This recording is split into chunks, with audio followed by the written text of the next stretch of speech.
Eu vou falar a verdade, eu me emociono, Renato, porque onde está o valor da vida, né? Porque você entra numa rede social, você vê as pessoas pensando no clube. Você vê pensar a pessoa no clube, Renato, numa morte. Tá pensando que eu sou torcedor do Corinthians, o Corinthians é minha vida, o Palmeiras, o São Paulo, enfim. Aonde está o valor da vida? Onde está o valor das coisas, Renato? No dia 20 de fevereiro de 2013, a cidade de Oruro, na Bolívia, testemunhou um confronto marcante entre San José e Corinthians, válido pela fase de grupos da Copa Libertadores. O duelo fazia parte do Grupo 5 e ambos os times tinham algo a provar. O San José, vice-campeão do torneio nacional boliviano, via na partida a chance de medir forças com o atual campeão mundial, o Corinthians, que chegava embalado pelo título conquistado no Japão em 2012, sob o comando do técnico Tite. A estreia do Corinthians na Libertadores de 2013 trouxe consigo uma atmosfera de expectativa. Milhares de torcedores corintianos viajaram para a Bolívia, com o objetivo de apoiar o time em sua busca pelo bicampeonato continental. A presença maciça dos brasileiros fez com que o estádio Jesus Bermúdez se transformasse em um verdadeiro caldeirão, com a torcida alvinegra cantando e vibrando incansavelmente durante os 90 minutos. Esse apoio caloroso e apaixonado, que é uma marca registrada da torcida corintiana, acabou, porém, ofuscado por uma tragédia que marcaria para sempre a história do futebol sul-americano. Durante o jogo, um sinalizador marítimo foi disparado da área onde estava a torcida do Corinthians e atingiu fatalmente Kevin Espada, um jovem boliviano de 14 anos que estava no setor destinado aos torcedores locais. O incidente interrompeu a partida e abalou profundamente tanto o esporte quanto a comunidade internacional. A partir daquele momento, a tragédia de Oruro se tornaria um dos episódios mais sombrios da história da Libertadores. Do lado boliviano, a recepção ao San José de Oruro não ficava atrás em intensidade. O clima era de festa, com fogos de artifício iluminando o céu da cidade andina, enquanto a música tradicional boliviana ressoava pelos arredores do estádio. A torcida local, conhecida por seu entusiasmo e paixão, compareceu em peso, pronta para apoiar o time da casa em um dos maiores desafios de sua história recente. O embate contra o poderoso Corinthians, campeão mundial, prometia ser um evento memorável, e os torcedores bolivianos estavam determinados a fazer sua parte. Nas arquibancadas, os gritos fervorosos ecoavam, e cada canto da torcida transformava o estádio Jesus Bermúdez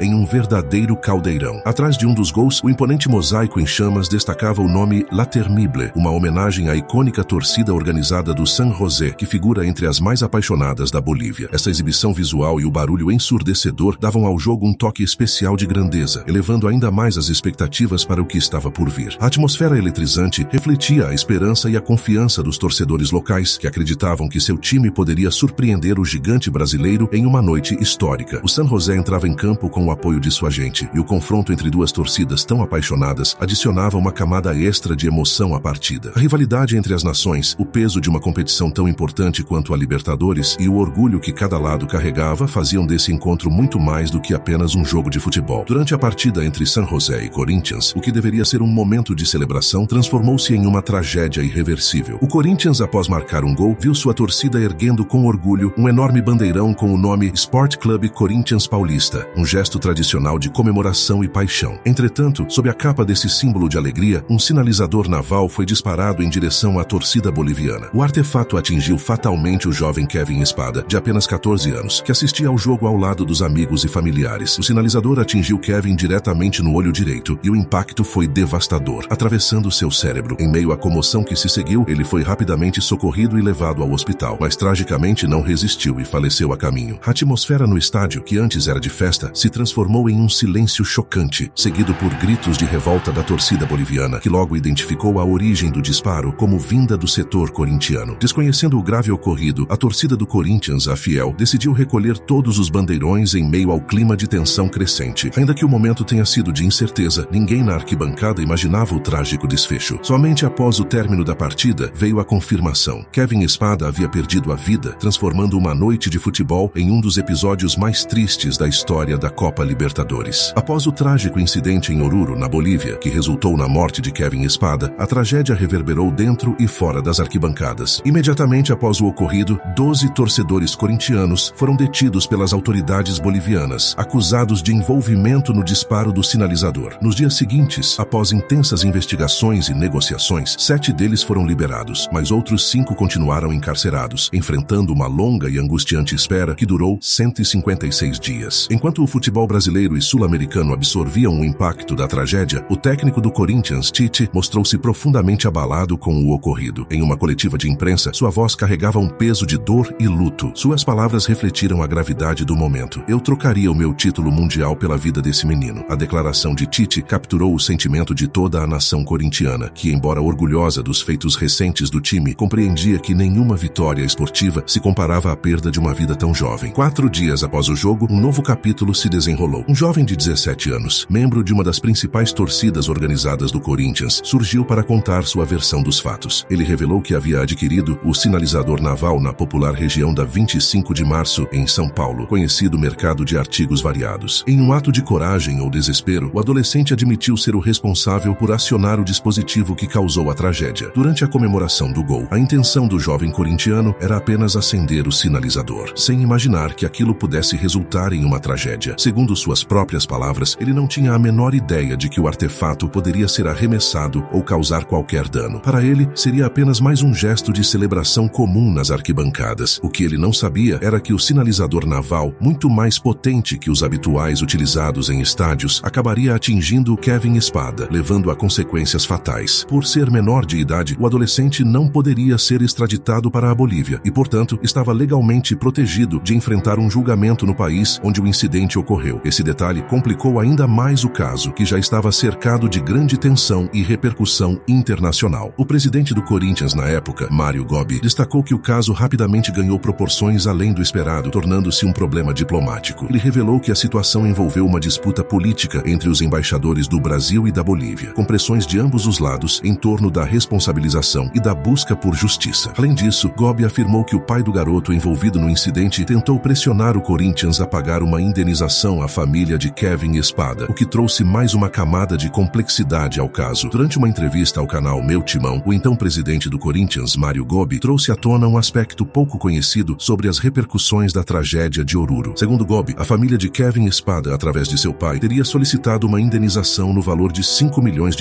ao clube. Esse pedido de compensação gerou um impacto emocional e jurídico que aumentou a pressão sobre a diretoria corintiana, que já lidava com as implicações da morte do jovem torcedor boliviano. Gobi também revelou que o incidente teve consequências que se estenderam até dentro de campo. Segundo ele, o episódio teria influenciado diretamente a postura do árbitro na partida decisiva que resultou na eliminação do Corinthians da Copa Libertadores daquele ano. O presidente sugeriu que o clima de tensão e as repercussões da tragédia, somados à pressão internacional, afetaram a arbitragem, comprometendo a imparcialidade do juiz e, por consequência, o desempenho do time em momentos decisivos. O trágico caso do sinalizador que tirou a vida do jovem Kevin Espada em 2013 foi tão impactante que motivou a organização de um amistoso entre as seleções de Brasil e Bolívia, com o objetivo de arrecadar fundos para a família da vítima. O jogo, realizado como uma tentativa de solidariedade e reparação, trouxe atenção internacional para a tragédia. No entanto, um fato curioso e controverso marcou o evento. Em nenhum momento, o nome de Kevin foi mencionado oficialmente, o que gerou críticas de setores da mídia e do público, que esperavam um reconhecimento mais explícito da razão por trás da iniciativa. A tragédia foi um divisor de águas para o futebol brasileiro e sul-americano, levando a uma série de mudanças significativas. A principal consequência foi a proibição total do uso de sinalizadores nos estádios. Embora o dispositivo responsável pelo incidente, um sinalizador naval, não fosse comumente utilizado pelas torcidas organizadas, a medida foi abrangente, banindo todos os tipos de pirotecnia dos eventos esportivos. A decisão foi vista como uma forma de aumentar a segurança nas arquibancadas e evitar que tragédias semelhantes se repetissem. Essa proibição representou uma mudança drástica na cultura das torcidas, especialmente no Brasil, onde o uso de sinalizadores e outros artefatos pirotécnicos era comum para criar um ambiente vibrante nos estádios. E, embora a medida tenha sido amplamente aceita como necessária, ela também gerou debates sobre a perda de uma parte da alma das arquibancadas e a necessidade de encontrar um equilíbrio entre a segurança e a tradição nas celebrações das torcidas.